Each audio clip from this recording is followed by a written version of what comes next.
my upstairs at my house. But Matt, thank you so much for joining us. I want to get you on the show because we saw something happen last night in the game with Brett Maher that's never happened in the NFL as far as missing that many extra points in a row in a game. And Brett Maher will get a lot of, noise from people out there, but I really wanted to know what it's like to be a kicker in a situation where you're in a funk and dealing with it. So I'm sure, Matt, you feel for guys like Brett when they go through that. What was going through your head when you watched it last night? Well, to be honest with you, so I've recently moved, and I didn't have cable or anything, so I didn't see the game. But I knew something squirrely happened because I started getting a bunch of texts, and my Twitter was blowing up. So to actually watch it happen, I didn't see it. But again, from my understanding, with him missing 4 extra points, I guess 2 of them to the right, and then I saw the third one. It looked like he kind of snap hooked it to the left, and I guess the fourth one hit the upright. Mm-hmm.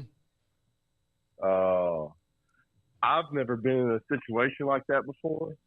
So, but I mean, I've missed the extra point in a game, and I've made a comment where I felt like I wanted to jump off the cliff. So to miss 4 in a playoff game like that, it'd be hard to imagine. Why did you miss the one that you missed? I was human. Yeah. And people forget about that. A lot of people have bad days doing whatever it is they do, whether it be a teacher, a guy working construction, or somebody working at the grocery store. Just that millions of people don't see that bad day, and sometimes people forget that those guys are human.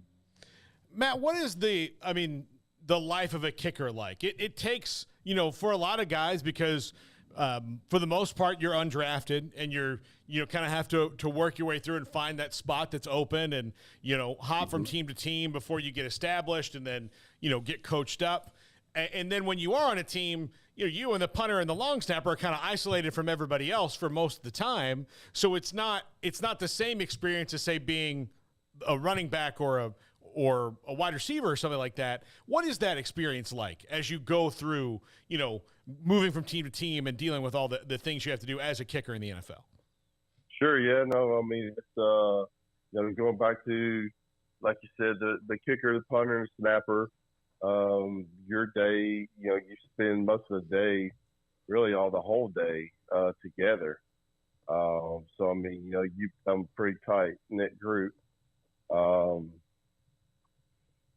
As far as, being a kicker in that situation, the thing that I used to tell everybody is, from one kick, you can go from the outhouse to the pit house and back to the outhouse if you're not comfortable. If you're not careful, and you live by the scenario, you're only as good as your last kick. But as far as bouncing around and stuff, I mean, that's not.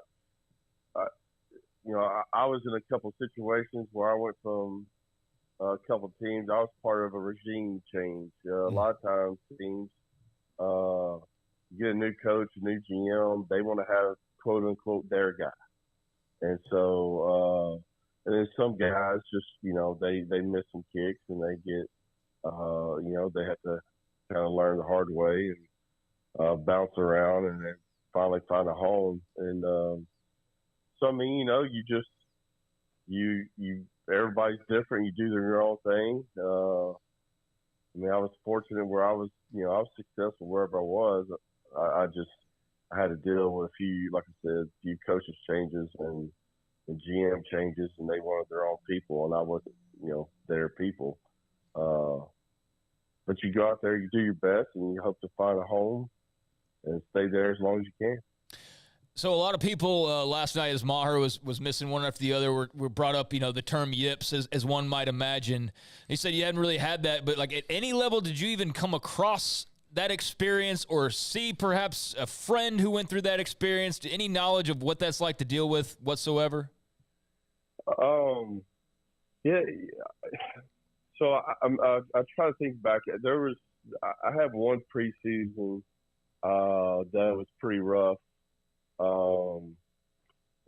Whenever I was with the Bucks, and I can't remember exactly which year. It may have been, I don't remember which year it was, but it was just one of those deals where like it just, for whatever reason, I think I had missed like maybe 3 or 4 in a row, and it was just couldn't figure it out. What was going wrong, and then the last kick, and it was one of those deals to where like I'd kick it and miss it, and my holder, it was a Josh Bidwell, and I remember seeing him just kind of put his head down because the realization was, oh man, this may mean you're about to get cut, right? Type deal.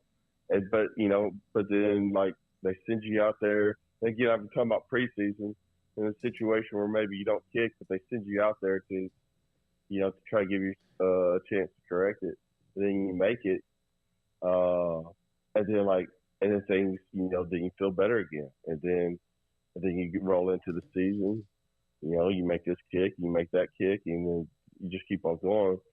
But as far as like I said, physically, there are a lot of people that can go out there and kick a ball. Now, when there's, figuratively speaking, to be able to make those kicks when there's real bullets flying at you is a different story. To play in the NFL and to stay in the NFL is more of a mental game when it comes to the kicking aspect. But you got to be mentally strong in order to get through. He's him. I guess he made his last extra point. Is that right? Yeah, they tried him back out there again. He made one. Yeah. Yeah, and so this next game, everybody will have their fingers crossed on that sideline. That if he misses it, then it's going to be. Then it will be, there'll be in my opinion, there'll probably be a lot of doubts. If he goes out there and makes it, it'll be like, okay, all right, we're okay. But if he misses that first one, which I'm sure is probably going to be in his head,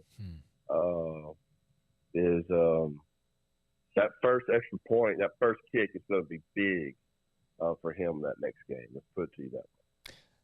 How do you work on the mental side of it? Like what particular exercises, if you will, or mindful type things do you do to try and enhance that and make that as sharp as possible? There's not. You're either a stone cold killer or you're not. You know what I'm saying? Yeah. Like Justin Tucker. I mean, yeah, he has a lot of confidence in himself. So I mean, my opinion, you either got it or you don't. Now, for me, I came up with tricks in my head to whenever I went out to kick to kind of, let's say, take the edge off the moment. Whenever I became a new dad, I imagined as I ran out to the field, sitting down playing with my son. If you're a parent, if you imagine playing with your kids when they're little, like there's no bad moments in that. I mean, you can't help but sit and smile, think about your kids' first smile and, their first laugh and all that stuff. And so it took the edge off the moment. I wasn't really thinking about the kick. I was just thinking about, I knew how to kick the ball.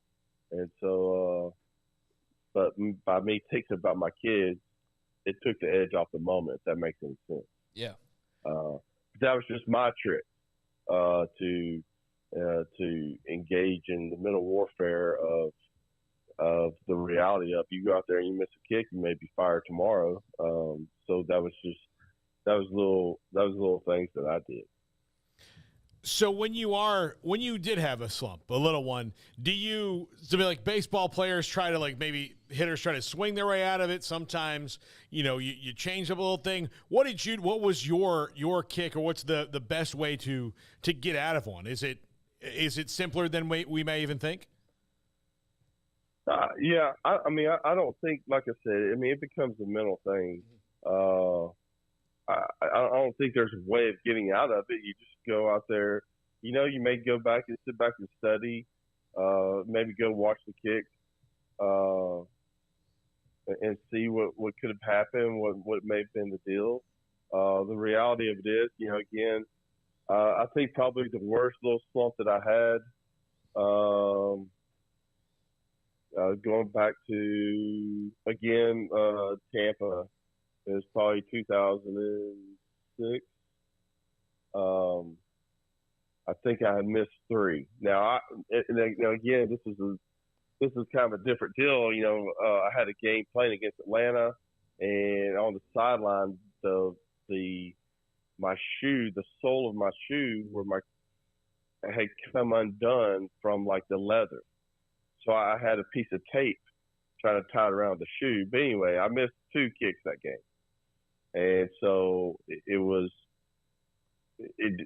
the very next game, I went 3 for 3 with a 62-yarder to beat Philadelphia. But for me, it was just the reality of it is it's like, you try not to get too high with the highs and too low with the lows. You know how good you are, or else you wouldn't be there. And so that's, as far as like getting out, do you go kick more? No. Do you kick less? No. At least for me, that would not be a scenario that I would encounter. It's just a matter of trusting the process and realizing that sometimes you're gonna have a bad day. You just go out there and do your best, and whatever's gonna happen, it's gonna happen. One thing I want to ask you about, something I've noticed over the last decade, coaches are much more comfortable now, and because you have kickers that a lot of people have maybe more range than before, but as somebody who saw it come up, do you think that coaches are taking more long field goals now because the kickers are better and the position is improved, or they're more confident now and they don't have the mindset of, oh well, I can't kick a 55-yard field goal, that's just nuts? I guess guys are getting. I don't know if. I guess I'd have to look at the different guys they're doing it and their coaches they're doing it with. It could be you're getting a new. It could be just that the coaches are different. You take somebody like Belichick, and he doesn't attempt a lot of long field goals. In whatever scenario it may be. Now, like for instance, when I was in Atlanta, we kicked a couple of field goals where it's like we were maybe up by like one game, we were up by I think 4 points, and there was a little bit over a minute left, or no, we were only up by 2 points. And so there was about a minute and a half or a minute 50 seconds left in the game, and we went out and kicked a 57-yard field goal instead of punting it and pinning them deep and making them drive the long field. Now, if I miss that kick, they're already at midfield. They ain't have to go too far to kick a field goal and win it. But the coach had enough confidence in me, and I went out there and made it and put us up by 5. So now they have to drive the field for a touchdown instead of just the field goal. Now, so I would venture to say you probably didn't see a lot of your older, more experienced coaches doing that. But maybe these newer coaches, younger coaches, have a different type of mentality. And also, too, these kids,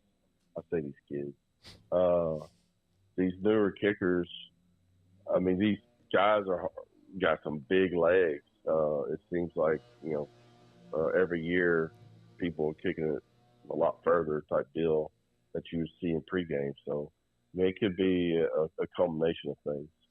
Matt, you and I are both in our 40s. Anybody who's like younger, like has a 3 in front of their age is probably still a kid, right? Yes. Yeah. Yeah, absolutely. Well, Matt, thank you so much for jumping on with us.